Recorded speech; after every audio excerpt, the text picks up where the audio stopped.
So the biggest Betfair trading mistakes nearly always originate from the same circumstances. But have you ever considered being on the other side? I'm talking about profiting from emotional and irrational panic in the markets. This video shows two examples I captured on the same day where I made a profit from trading someone else's mistake. Follow along and I'll explain what was happening and why both were obvious opportunities to win a few quid. Links are in the description if you don't understand the basics or want more advanced education. So here's my screen for the very first example. So looking at the trading software on the screen there, you can see we're 5 minutes before the start and we'll show you how I ended up in that position. So as you might expect, the market is not active.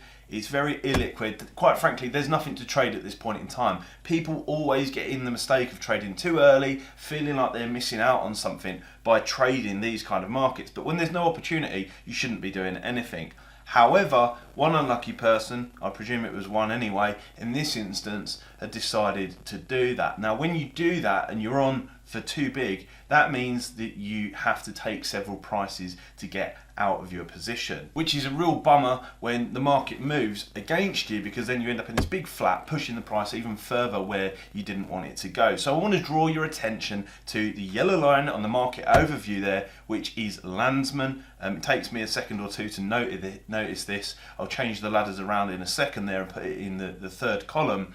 But basically, look at that price. It's gone from 6.6 all the way down to around about 4.7. So you've got to ask yourself at this point in time, or even below 4.7, what has possibly happened that has changed the market so drastically that this horse has suddenly got a massive chance of winning, or should be at such a short price. If we pause the recording, you'll see what's gone on there. You'll see all those green bars on the right there as someone's panicked over and bots have got involved and various automation and stuff's happened in the marketplace. They've chased their position down, and maybe this would be backed, but they've chased their position down to an unrealistic price. So what are we going to do here? Well, it's very rational and realistic to look at this unemotionally now after the fact, but we're going to lay it at the bottom. So although I don't take any happiness out of it, somebody else is facing that gut-wrenching situation, where a spike catches you, pushes it, leads you to do silly things, people end up blowing banks, all that kind of crazy stuff. But we're just laying the bottom.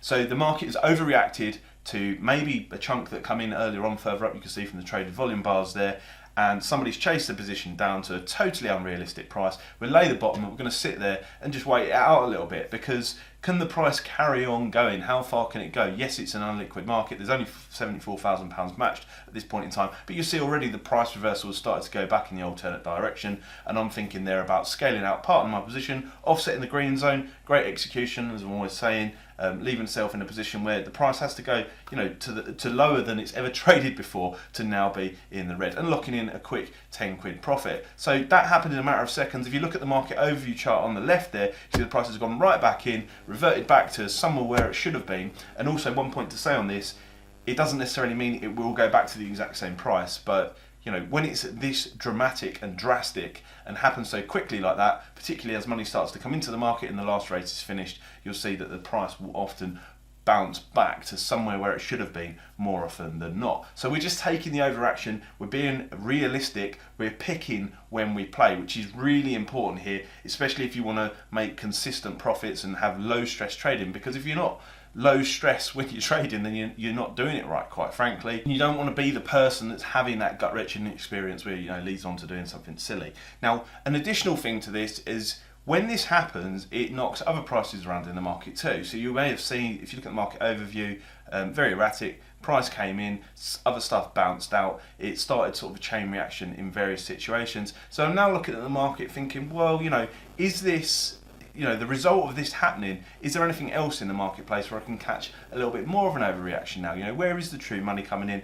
And this is less catching the overreaction, although it's certainly part of it. But I'm thinking, that run that's in the third column there has bounced out in the alternate direction, possibly because of what's just happened on the previous runner. So I'm thinking, is this going to carry on going, or should this have really gone from 5.1 all the way out to 6.4? Because if not, I'll back it a little bit at the top.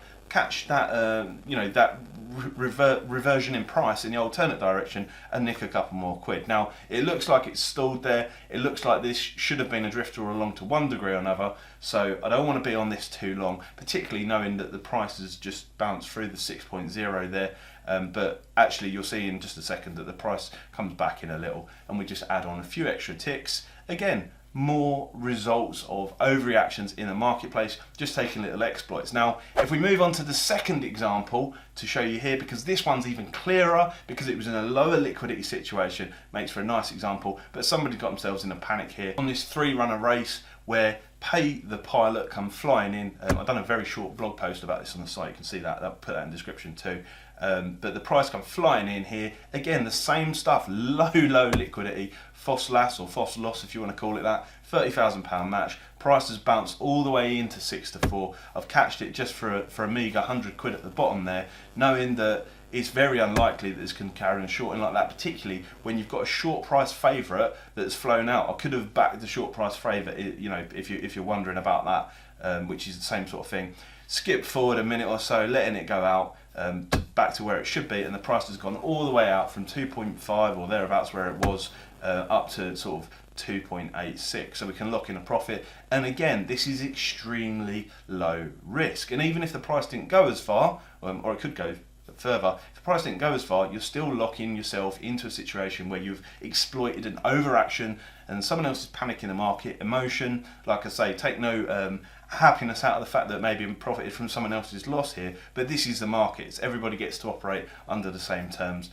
So yeah, make use of such emotional behaviour and don't be the one on the other end of it. But you should certainly realise that other traders' irrational behaviour isn't the only edge to exploit though. By using simple indicators like the one shared in this video here, it's possible to consistently identify price movement before it happens. Check it out, it's a really good one if you want consistent trading results. Thanks for watching, see you next time.